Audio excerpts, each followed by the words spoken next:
Saya ingin tanya mengenai nama ini, Habib Rizik Syihab. Itu nama yang membuat istana susah tidur.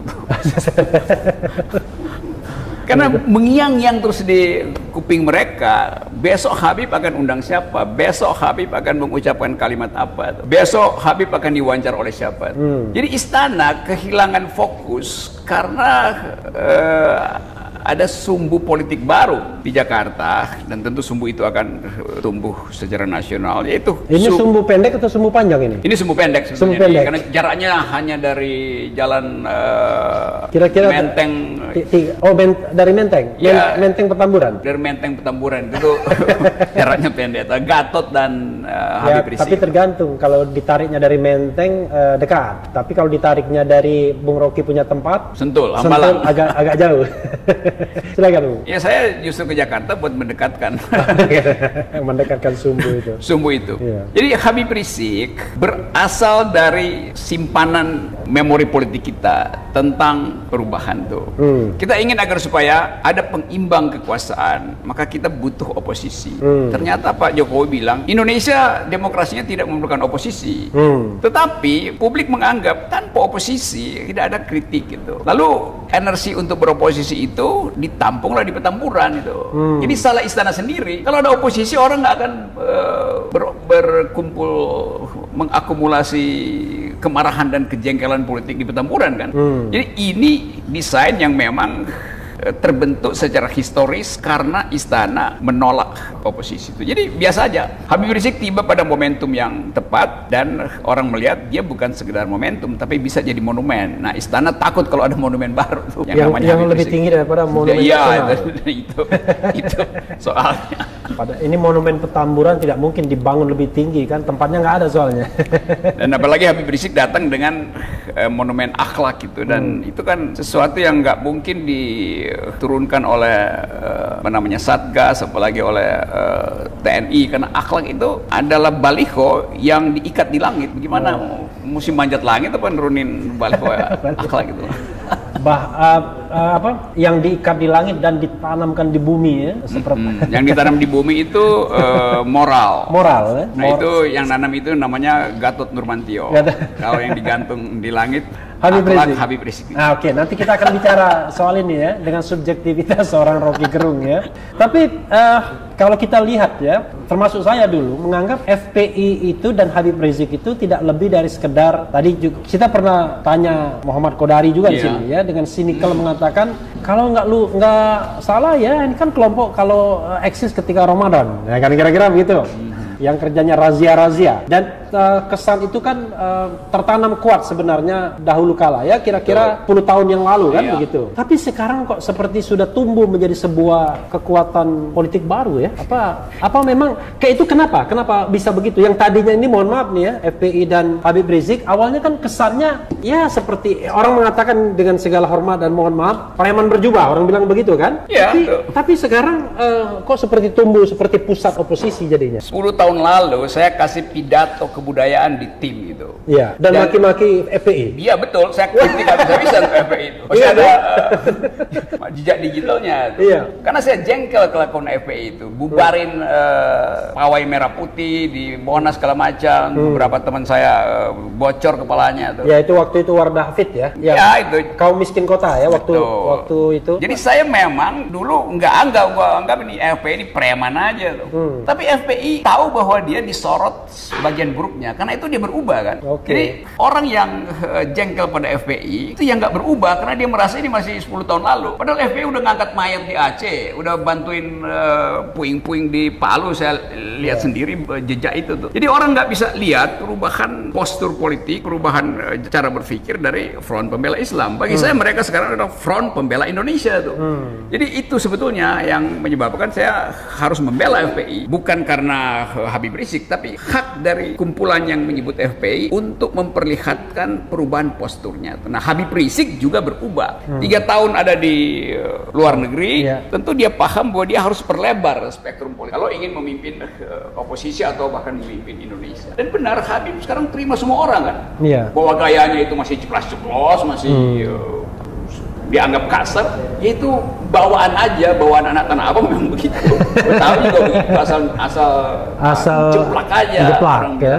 Tapi kan kita mesti lihat apa yang ada di dalam pikiran Habib Rizik soal kemaslahatan, soal kemajemukan, soal relasi internasional. Saya kira lengkap di situ. Dan saya bicara dengan beberapa teman di situ. Munarman tuh sekjennya teman saya guru politiknya. Dan saya kira termasuk orang yang dimaki-maki Bung Rocky dulu, Munarman. Dulu tuh, gila lu gila lu man. Terus si Maman kasih keterangan dong gini. Ini Munarman uang kita gila, uang kita galau. Tapi dia bersama dengan saya, teman diskusi yang tajam. Orangnya hatinya baik banget, lembut banget. Nih, penampilannya juga yang begitu karena dia Palembang.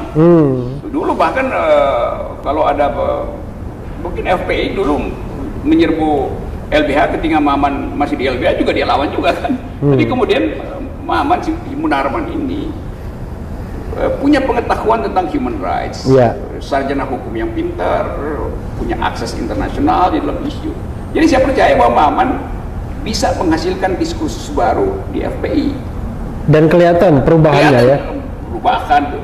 Saya beberapa tokoh saya diskusi, wah hebat betul, tajam betul. Itu seperti Bung. Saya share sedikit itu perjanjian Hudaybiyah. Jadi kalau di zaman Nabi itu ada yang namanya perjanjian Hudaybiyah itu begini. Kalau ada kelompok kafir Quraisy itu nyebrang ke Madinah akan dibalikin. Tapi kalau ada orang Madinah yang ke Mekah ya sudah silahkan saja, nggak perlu balik. Orang Nabi Muhammad ya dimaki-maki waktu itu, bukan dimaki-maki ya, disesalkan. Kok perjanjiannya berat sebelah? Giliran orang kita pergi, kita biarkan orang lain datang ke tempat kita balikin ke dia. Perjanjiannya begitu, iya kan? Orang maki-maki. Oh ternyata justru mereka yang datang ke Madinah lari dari Mekah, karena ada Quraisy itu, dikembalikan ke Mekah lagi. Dia muncul sebagai agent of change di sana, sebagai penyebar agama malah. Gitu. Jadi saya ingin mengatakan fenomena Munarman itu jangan-jangan begitu, dimasukkan ke FPI. kan gak connect dulu kan, orang yang bergerak di ranah kiri lah sedikit ya kan, tiba-tiba nyebrang ke kanan. Ya karena selalu ada peristiwa yang menjelaskan mengapa seseorang justru fungsional di tempat yang tak terduga. Dan itu yang ada di kita tuh. Nah orang selalu menganggap bahwa FPI itu kanan itu. Iya. Ya memang kan identitasnya Islam itu. Iya. Ada kiri. PDIP itu, PRD dulu, bahkan itu juga teman-teman saya. Jadi saya kenal spektrum itu. Tetapi mengkanan-kanankan FPI artinya menghindari percakapan dengan yang kanan. Sama juga dengan mengkiri-kirikan PDIP. Dan itu historis karena karena kanan kiri yang membangun negara ini kan. Iya, sila kelima Pancasila itu jelas kiri itu, social justice itu kiri. Juga ada tafsir agama bahwa itu juga adalah pesan agama, keadilan sosial. Perdebatan di konstituante itu kanan dan kiri. Ada yang ingin negara Islam, ada yang ingin negara sosialis, ada yang ingin bikin kerajaan sultan. Jadi kita pernah menghidupkan perdebatan intelektual di bidang ideologi. Nah, sekarang ditutup perdebatan itu karena ketakutan tadi. Yang ada adalah pameran arogansi itu. Bukan lagi pameran inteligensi. Ini semacam ketidakmampuan untuk berdialog atau sebenarnya karena nggak mau repot saja? Bukan, itu karena ketidakcukupan otak gitu. Jelas begitu kan? Kalau otaknya cukup dia bisa hadapi siapa aja gitu. Saya nggak ngerti volume otak yang cukup itu berapa volumenya. Ya kadang-kadang orang merasa volume otak itu sama dengan volume sorban, padahal beda itu kan. Beda. Ada yang kegedean sorban, otaknya kecil gitu. Kan begitu. Saya nggak bilang-bilang soal sorban ya, walaupun diketemukan bareng yang pulang benur, pulang benur ya, diketemukan.